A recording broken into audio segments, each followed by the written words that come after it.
how do you find seller financing? Seller financing is all around you. It just has to be created. So normally when you're talking to a person, you're not going to say like, hey, you want to seller finance a property for me for the next 30 years? No, you're going to find out their needs, what their goals are, why they're selling the property. So I'm going to share the 3 most common people who will do seller financing. Number 1, a distressed seller financially. A distressed seller financially is someone who they're okay keeping a loan in their name because they could get potentially more money. Recently, I was coaching a friend of mine that bought a property with seller financing, and he only had to bring $15,000 to close. That's all the seller wanted. So he was really creative, and not only did he borrow money from someone else, he paid himself an assignment fee. So he paid the seller $15,000. He paid himself an assignment fee of $10,000. So now he's paying interest on that $25,000 at a really reasonable rate, and he just has to get the property rented out. Okay. Number 2, when the property has a lot of deferred maintenance. Now, what is a lot of deferred maintenance? It's going to be relative in all the markets. Now, what we've experienced here in the United States the last 10 years is the markets have done anything but go up.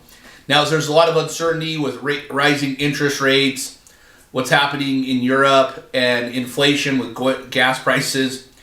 Different people will have different cash flow needs. So as you find out what their needs are, like a good question is, hey, just curious, if you're going to sell this property for $200,000, do you mind me asking, what do you do with that money?